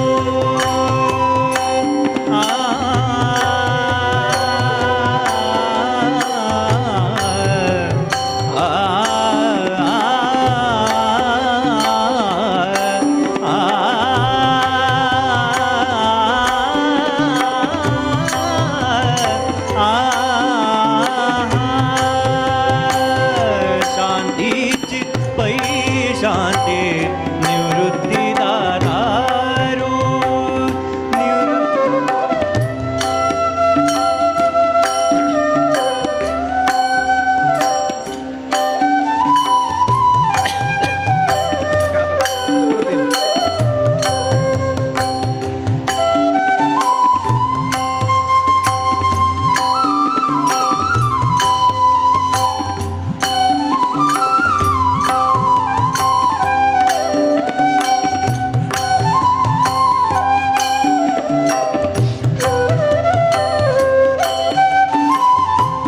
शांतीची पै शांती निवृत्ती दातारू निवृत्ती दातारू हरि नाम उच्चारू हरि नाम उच्चारू हरि नाम उच्चारू दिधला तेणे दिधला तेणे समाधी साधन संजीवन नाम समाधी साधन जीवन नाम समाधी साधन समाधी साधन. आपल्या डोळ्यासमोर एक पिक्चर यावं म्हणून हा अभंग म्हटला मी ज्ञानोबांबद्दलचा. ज्ञानोबांचा कर्दम ऋषी शांत कायम, नातवंडाचं कौतुक, अमक्याचं कौतुक, अवास्तव नाही एक सर्टन लेवलपर्यंत. म्हणजे ते प्रपंचात आहेत पण डिटॅच आहेत, आसक्त नाही आहेत आणि त्याचा परिणाम शांत आहे. हे देवहूतीच्या लक्षात आलं. नीट ऐका, इथे मोठी गीता आली आहे, कपिल गीता. ती विचार करते माझे यजमान सगळ्यात इन्व्हॉल्व आहेत पण एनटँगल नाही आहेत, सहभागी आहेत पण गुरफटलेले नाही आहेत. Something is special. माझ्या पतीमध्ये काहीतरी विशेष आहे.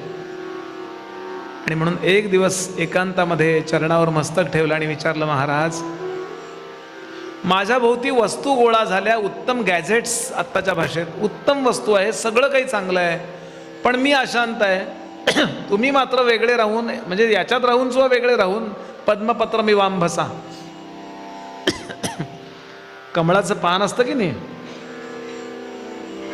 ते कमळाच्या पानावर जर पाणी आलं ना तर ते वेगळं दिसतं, ते टच होत नाही. काही काही लोकांची सोवळी अशी असतात.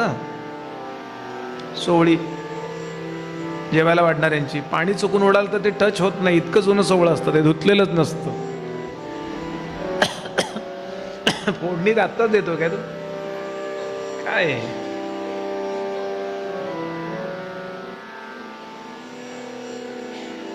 तुम्ही किती आनंदात आहात, माझ्या भोवती सगळं जमा झालं पण मी दुःखात आहे.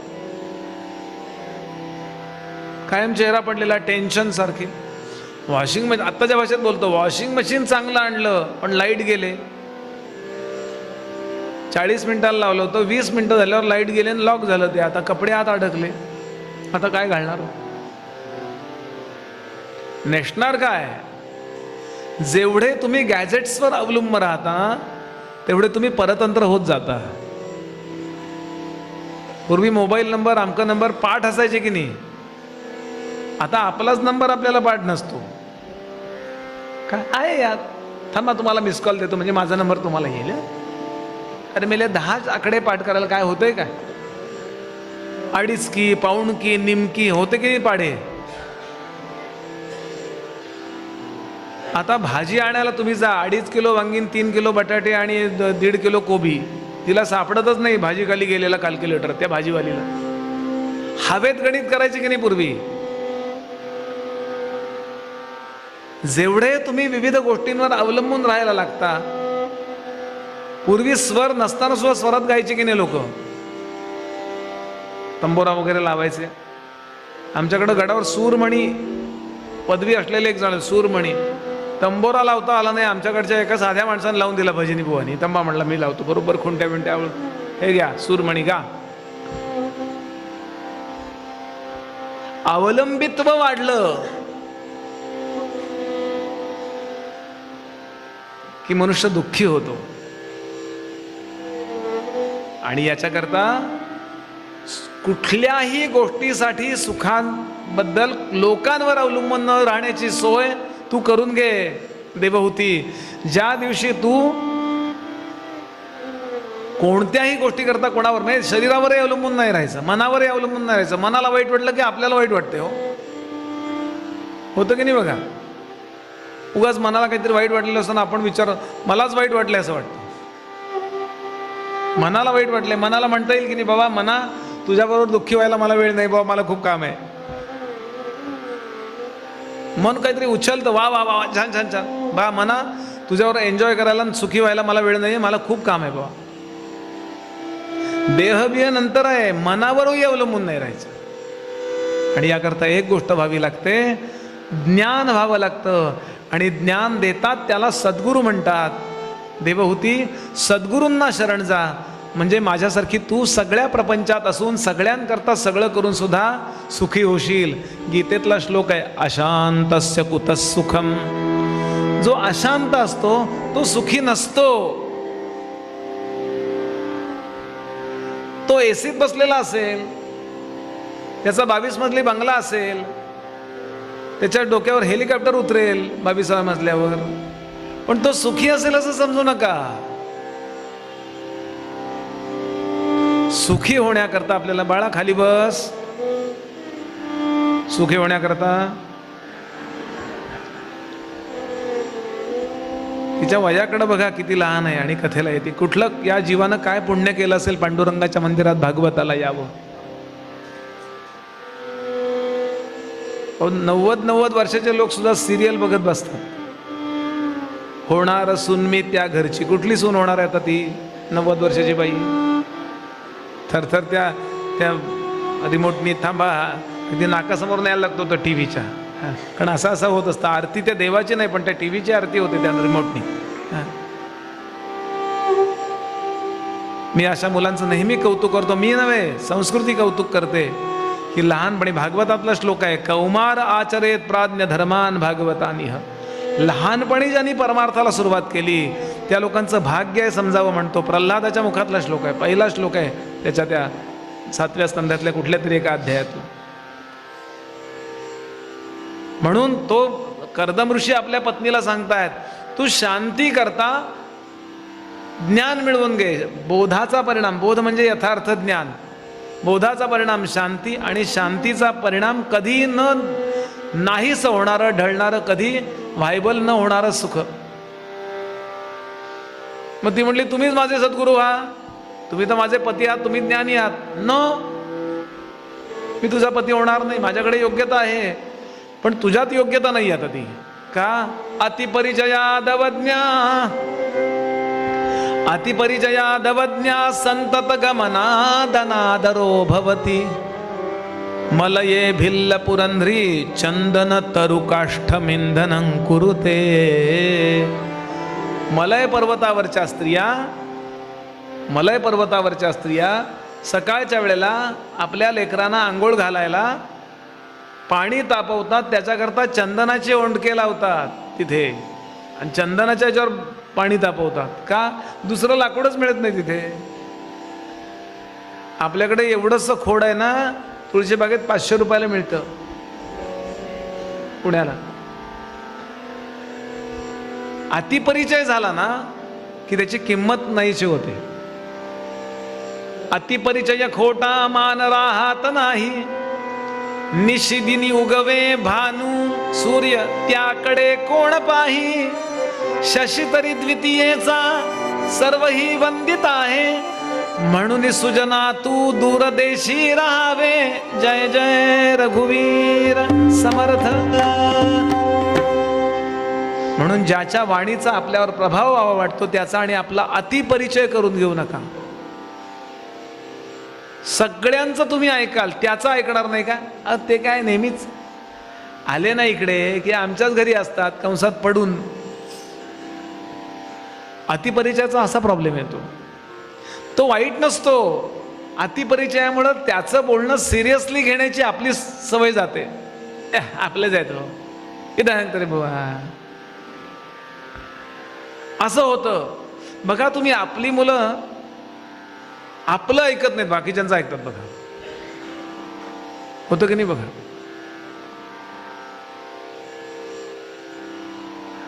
लहानपणी आपलं ऐकत असतात. लहान असताना असं वाटतं मुलांना, आमच्या आई वडिलांसारखं कोणी मोठं नाही. पण शाळेत जायला लागली की त्यांना टीचर, आमचे टीचर म्हणाले, आमचे टीचर म्हणाले, आमचे टीचर म्हणाले, आमचे टीचर, होय की नाही? मग टीचर काही दिवसांनी टीचरचे ऐकण्याचं होतं.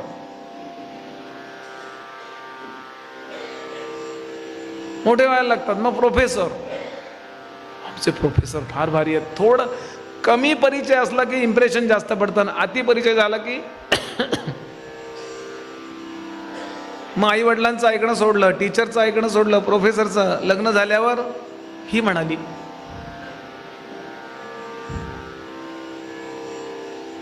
आणि अति परिचय झाल्यावर तिचंही ऐकत नाहीत तिने, आणि ती ऐकत नाही यांचं. डॉक्टरांकडे गेले दोघं जण, टेस्ट केले कानाचे, ते ऑडिओमेट्री करतात ना, ते केली. डॉक्टर म्हणले तुमच्या मिसेसना ऐकायला येत नाही आहे, नीट ऐकायला येत नाही आहे. ते म्हणले ही नवीन बातमी आहे. ती ऐकत नाही ही जुनी बातमी आहे, ऐकायला येत नाही ही नवीन बातमी आहे.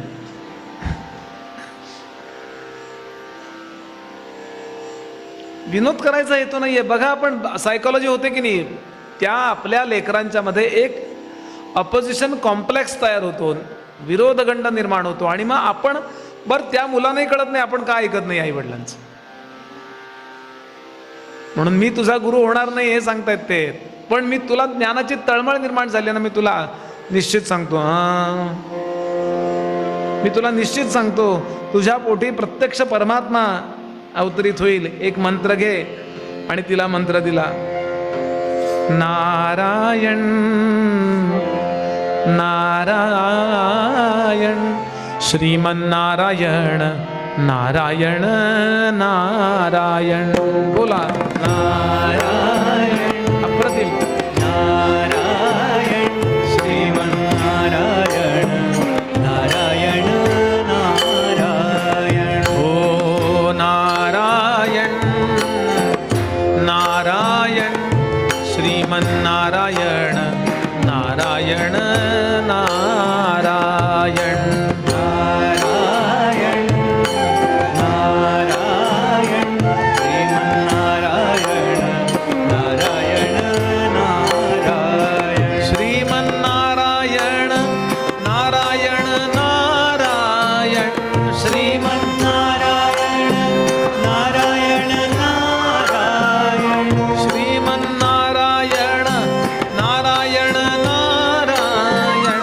श्रीमन्नारायण नारायण नारायण. हरि बोल. नारायण नारायण श्रीमन्नारायण नारायण नारायण. नारायण नारायण श्रीमन्नारायण नारायण नारायण. हो नारायण नारायण श्रीमन्नारायण नारायण नारायण. नारायण नारायण श्रीमन्नारायण नारायण नारायण. ओम नमो भगवते वासुदेवाय. ओम नमो भगवते वासुदेवाय. ओम नमो भगवते वासुदेवाय. शुक सांगतात, ऐक राजन, ते अनुष्ठान तिनं केलं आणि त्यानंतर तिच्या पोटी प्रत्यक्ष महाविष्णूंनी अवतार घेतला. त्यांचं नाव आहे श्री कपिल भगवान की जय जय. कपिल कलकत्त्याला झालेला अवतार आहे हा. आणि कपिलांचं बोलणं आई करताचे आहे. या सगळ्या तत्वज्ञानाला कपिल गीता असं म्हणतात. कपिल गीता म्हणजे काय आहे? सांख्य नावाचं तत्वज्ञान. आपल्याकडे 6 शास्त्र आहेत माहिती आपल्याला. सांख्य, न्याय, वैशेषिक, योग, पूर्वमीमांसा आणि ब्रह्मसूत्र उत्तरमीमांसा अशी 6 शास्त्र आहेत. म्हणतो 4 वेद 6 शास्त्र. जगदंबेच्या आरतीत आहे ना, 4ही विवाद करता पडले प्रवाही, 6ही विवाद करता पडले, ते हे. त्यात पहिलं सांख्य नावाचं शास्त्र. सांख्य म्हणजे सम्यक ख्यायते इति सांख्य.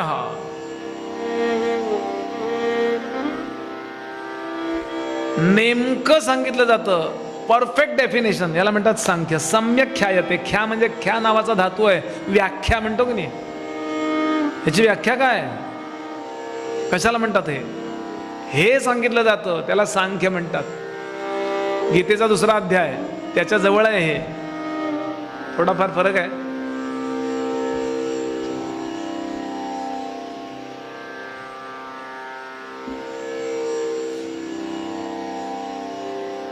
थोडं नीट ऐका.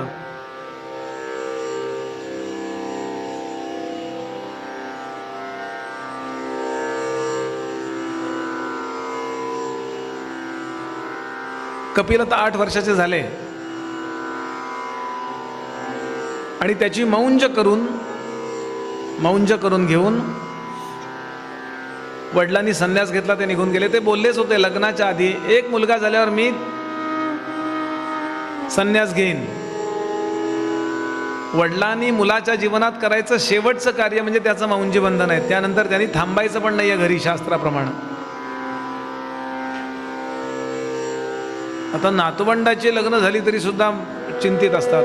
आता याचा फ्लॅट झाला की माझी जबाबदारी संपली, नातवाला मुलगा झाला की माझी जबाबदारी संपली. केव्हा तरी रिटायर व्हाल की नाही, कारण त्याला मुलगा होईल, त्याला परत मुलगा. तुम्ही जर जिवंत राहिलं तर तुम्हालाही वाटेल या पतवंडाला मुलगा झाला की आता झालं. केव्हा तरी थांबायला पाहिजे. ही आपली संस्कृती आहे. बरं, निवृत्तीची मजा ज्याला कळली ना, त्याच्या धावण्याला पण एक मौज असते.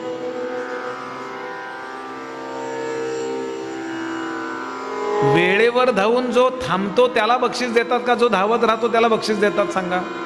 धावण्याच्या स्पर्धेत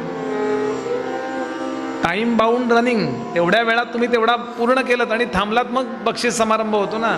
का त्याच्या मागे बक्षीस घेऊन धावतात? नाही, तुम्ही पहिल्या आल्यात, घ्या घ्या घ्या. धावूच शकणार नाही ते लोक कोण बक्षीस देणार आहेत, कारण ते असेच निवडतात की जे बक्षीस देऊ फक्त बक्षीस द्यायच्याच लायकीचे असतात.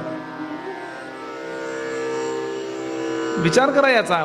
केव्हा तरी मला हे प्रवचन करता करता केव्हा तरी वाटलं पाहिजे बस थांबूया आता.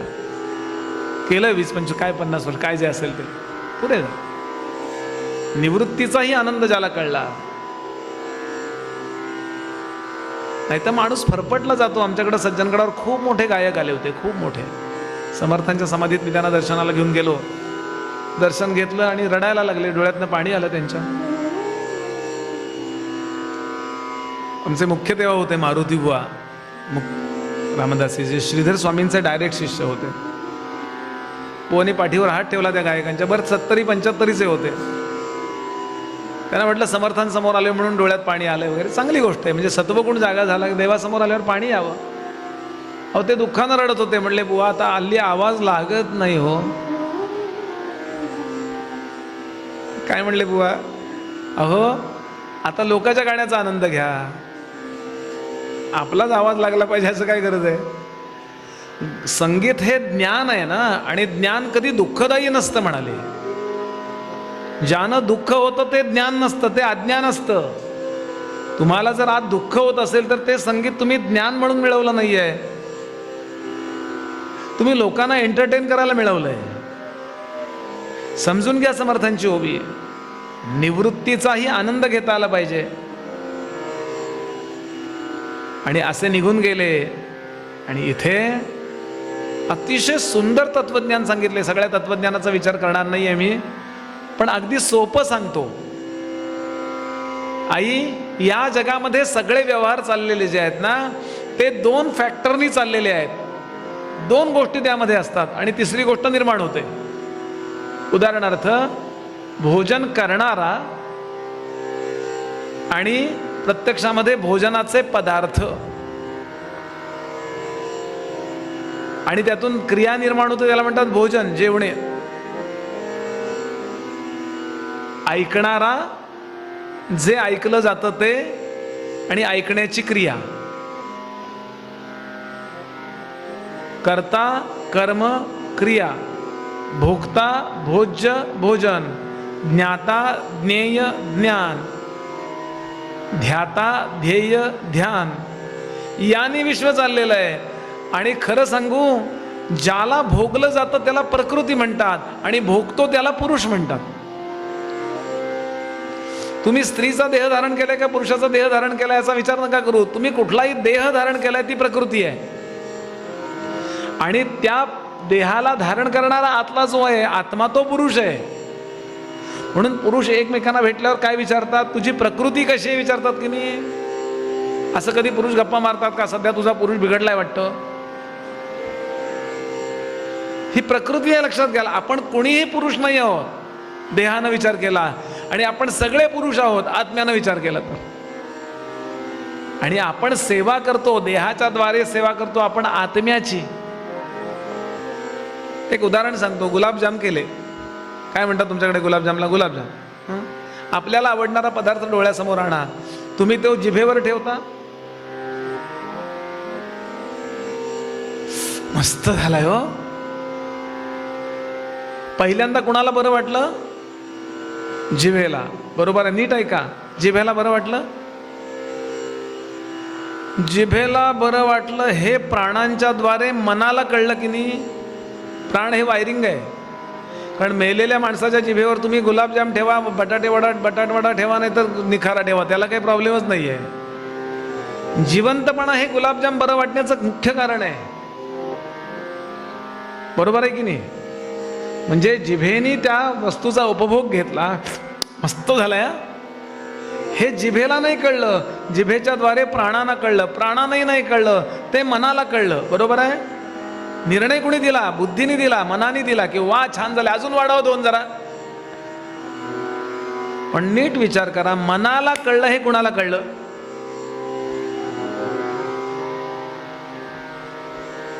मनाला कळलं हे मला कळलं, म्हणजे आत्म्याला कळलं. म्हणजे विषयांच्या भोगाद्वारे आपण परमात्म्याची सेवा करतो, आतल्या पांडुरंगाची.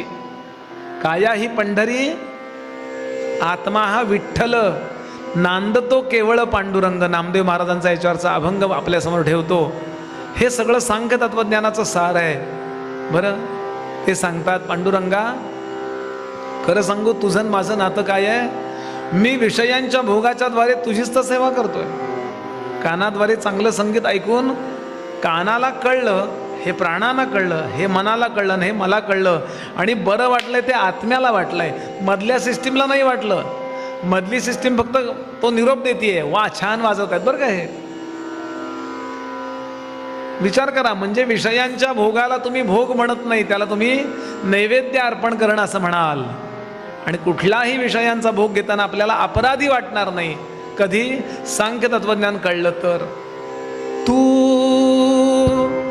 अवकाश मी भूमिका, तू पिंडी मी शाळुंका, तू समुद्र मी द्वारिका, तू समुद्र मी द्वारिका.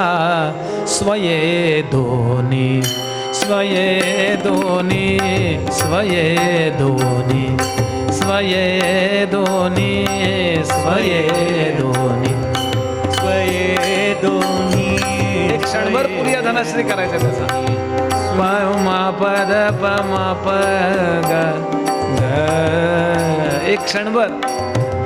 स्वये दोनी स्वये दोनी स्वये दोनी स्वये दोनी.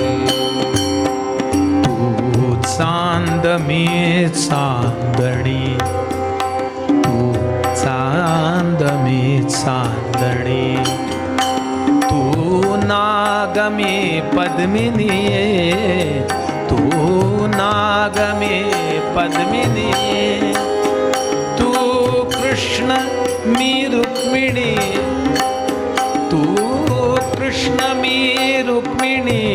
स्वये दोनी स्वये दोनी स्वये दोनी.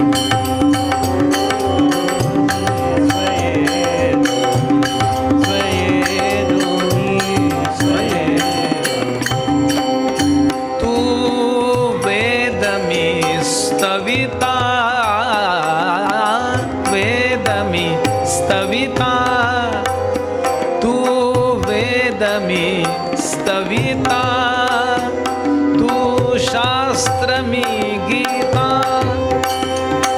तू शास्त्र मी गीता तू गंध मी अक्षता तू गंध मी अक्षता स्वये दोनी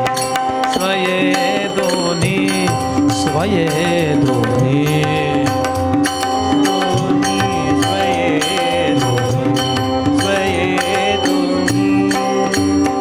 नामा म्हणे पुरुषोत्तमा नामा म्हणे पुरुषोत्तमा नामा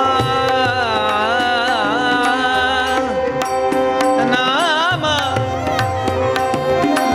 नामा हो नामा नामा नामा नामा म्हणे पुरुषोत्तमा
आत्मा मी कुडी तू आत्मा स्वये दोनी स्वये दोनी स्वये दोनी स्वये दोनी स्वये दोनी स्वये दोनी स्वये दोनी. छोट्या छोट्या गोष्टींचा विचार करा. आपण जीवन जगतो म्हणजे आयुष्यभर या देहाद्वारे देहाला धारण करणाऱ्या परमात्म्याची सेवा करतो असा भाव धारण करा की जन्मामध्ये आपल्याला पाप नावाची गोष्ट लागणार नाही. ऑफरिंग आपण जेवायला बसल्यावर श्लोक म्हणतो, उदर भरण नोहे जाणीजे यज्ञ कर्म. आतला जो परमात्मा आहे ना त्याच्या यज्ञाच्या आहुती घालतोय मी त्या. स्वाहा स्वाहा. सांगा मग जेवण करणं पाप आहे काय? कोणताही विषयांचा भोग घ्या.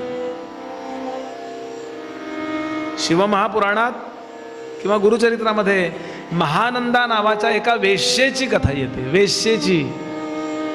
पण तिची धारणा ही आहे, माझ्याकडे आलेलं जे गिऱ्हाईक आहे त्याला मी शंकर समजते आणि शंकरांची सेवा करून म्हणून मी हे शरीर अर्पण करते. परिणाम तिच्याकरता भगवान शंकर आले की नाही बोला. कन्सेप्ट काय याच्यावर महत्व आहे. स्वार्थाकरता भोगत असाल तर पाप आहे, आणि परमेश्वराची सेवा म्हणून तुम्ही विषयाचे भोग घेत असाल. मी परमेश्वराची सेवा करतो, मी गाणं ऐकतोय, संगीत शब्द नावाचा विषय आहे ना.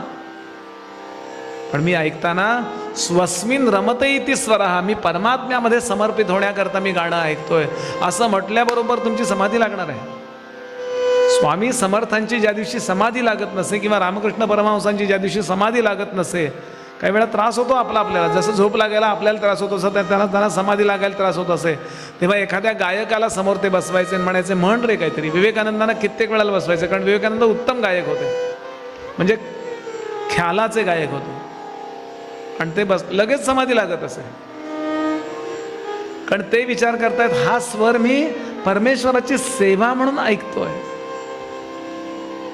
केवळ पैसे आणि प्रसिद्धी करता संगीत वापरलं तर तो विषय आहे, आणि परमेश्वराची सेवा म्हणून वापरल्याबरोबर तोच परमात्मा होतो. म्हणून समर्थांनी भगवंताकडे मागणं मागितलंय, संगीत गायन दे रे राम. विवेकानंद म्हणत असत, ज्याला भारतीय संगीत कळत नाही त्याला भारतीय तत्वज्ञान कधीच कळणार नाही. अत्तर, फुलं, अत्तर म्हणजे गंध नावाचा विषय आहे ना. आपण स्त्रिया डोक्यामध्ये चांगला गजरा घालता, कशा करता? अहो इथे चामुंडा नावाची देवी आहे, अपराजिता नावाची देवी आहे, तिची सेवा म्हणून तुम्ही ते घालता. कुंकू लावता, इथे भगवान शंकर आणि पार्वती आहेत म्हणून कुंकू लावता तुम्ही, त्याची पूजा आहे. छोटासा भोग सुद्धा आईला सांगता येते, छोटासा भोग सुद्धा आपण परमात्म्याची म्हणून सेवा म्हणून करतो असं मनात फक्त आणा. तुका म्हणे असो भलतीये व्यापारी, लक्ष सर्वेश्वरी चुकोनेली. जीवन हा अपराध वाटत नाही, सगळं जीवन तुझे कारणी देह माझा पडावा,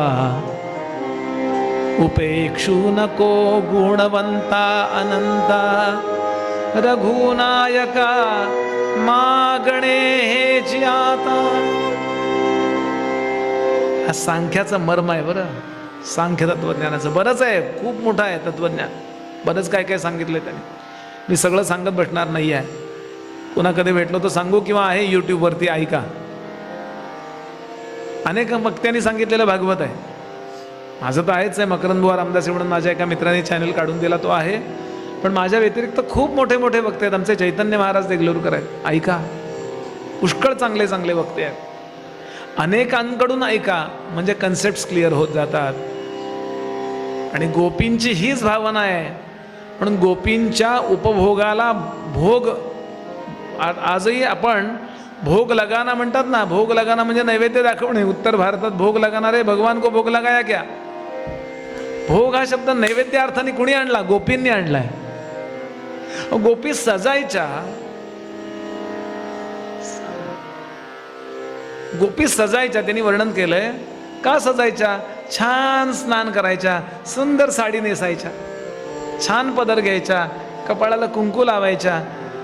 आणि अगो काय इतकी सस्ती आहे, तो कान्ह्या जरा काही वाकडं तिकडं पाहिलं की हा कुठं ब्रह्मांडात गेले कुंकू, लगेच माप काढतो. त्याच्या डोळ्याला बरं वाटावं म्हणून मी सजतीये. हा, कारण जसं आपण पांडुरंगाचं दर्शन घेतो मंदिरात येऊन, तसं तोही आपल्याकडे बघतो ना. मी का चांगलं उपरणं घालायचं, का चांगलं सजायचं, लोकांकरता नाही, मी त्याच्यासमोर उभा राहून नमस्कार करेन, तेव्हा त्याच्याही डोळ्याला बरं वाटलं पाहिजे की नाही. आपल्या डोळ्याला बरं वाटावं म्हणून गुरुजींनी त्याला सजवलं आहे, तसं त्याच्या डोळ्याला बरं वाटावं म्हणून आपण वेगळेपणानं आपल्या देहाला सजवायचं. आपण देहाचे नाही होत, आपल्याला तो मिळालाय सध्या. किती सुंदर तत्वज्ञान आहे.